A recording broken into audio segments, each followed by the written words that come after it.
Hi folks, Joey Ricard with TrackSightScenery.com. Welcome back. You caught me doing some retro rail fanning here today.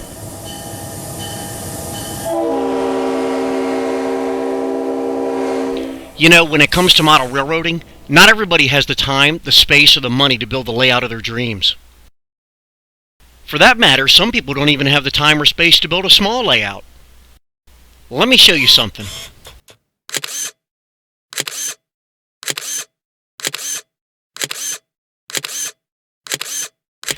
Nice, huh? Now, does anybody want to guess what all these photos have in common? Come on, think about it now. Yep, that's right, they were all photographed on small dioramas. Now, surely a scene with this much depth can't be on a diorama, can it? Well, I guess that answers that question. Now, how about this? Remember that retro rail fanning I was doing with the moving train in the beginning?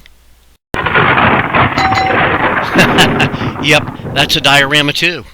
When I posted this picture on the internet a couple of years ago, people just would not believe that it was shot on a diorama. I made a quick video to prove it was shot on a diorama, and you know what I said to those who doubted it? Really? The truth is, model railroading on a diorama is fun, especially for those that don't have the space, or the time, or the money. It's also a great opportunity to practice new techniques before you apply them to your layout. As we walk through the office in my shop, there she is. There's Old Reliable. This little diorama has served me well over the past couple years, and as you can see, it's only 8 inches deep by 20 inches wide. Now, a diorama this small is best suited for HO or N scale. As long as you keep the photo angles tight, you can produce some good photographs. This is a larger diorama. It's 8 inches deep again, but this one's 30 inches wide, and I shoot a lot of O scale on this one. Another nice thing about dioramas is the fact that you can not only display your equipment, but you can take it with you wherever you go. If you're using some sort of backdrop, you can always change it out to suit your mood. And believe me, I have a bunch of these because I'm moody. So what exactly do you need to build a diorama? Now, you know as well as I do that it can be as complicated or as simple as you want to make it. All you need is a flat surface, really. In this case, we're using a pine box that I stained. This box is about the same dimensions as Old Reliable in the background there. It's just some simple pine boards nailed and glued together and then stained. It's surely nothing fancy, but if you're using a backdrop like we talked about, I routed a 3/16 inch groove across the back there to hold the backdrop. And in case you're wondering, that backdrop print is simply mounted to lightweight foam board. Now, of course, you don't have to have an artificial background. You can use that provided by Mother Nature. I, for one, do a lot of shooting outdoors in natural light. Cool. This brings us to another avenue for those that don't have the space. Live operating dioramas. As nice as a static display is, it's even better when you can run a train across it, even if it's just a short distance.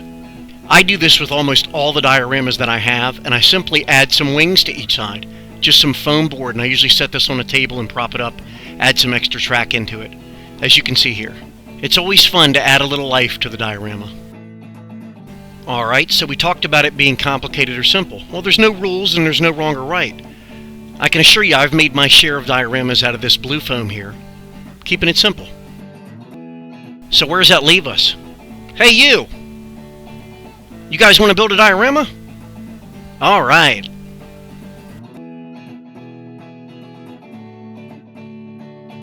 Since we already know there's no rules, we can pretty much do anything we want.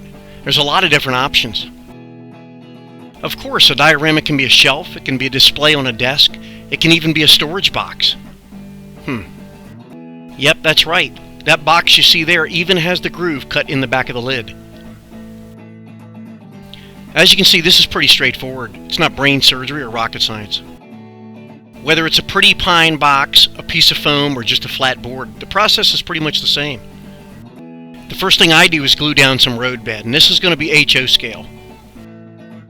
I can build these things pretty quick, but truth be known, I'm not the most patient person in the world, but I have learned to take my time and make sure everything dries properly. Wow, now we're getting somewhere. The next step is to add your track. But before you do so, make sure you weather it nice and pretty. and you'll want to check out our video called Weathering Track. That video is right here on our YouTube channel, and it outlines step by step how to weather track for a realistic appearance. It's the same basic process as the roadbed. I apply construction adhesive and give it time to dry. This, of course, is my favorite part, adding scenery elements such as ballast, dirt, grass, and weeds. For this diorama, I'm using Woodland Scenic's medium gray, and it's mixed in with a little bit of black chalk dust. Of course, no real landscape is void of ground cover, and for that I'm going to refer you to a couple of videos. The first one is Using Real Dirt, which outlines how to process real dirt for the ground cover, and then also a video called Applying the Dirt. And yes, both of these videos are available right here on our YouTube channel. In my last step, I'm going to apply some much needed scenic elements in the way of weeds and grasses. Now, how many of you knew this was coming? That's right, folks, another video right here on our YouTube channel called Grasses and Weeds. It outlines and demonstrates some easy-to-use techniques for producing realistic effects. Now, of course, this video would be like 2 hours long if I demonstrated every one of those techniques within this video, but I hope you'll check them out, and I hope you'll see that dioramas are fun.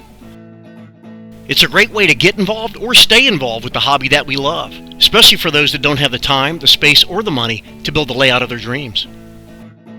This is Joey Ricard with TrackSideScenery.com. Thanks for watching. See you next time.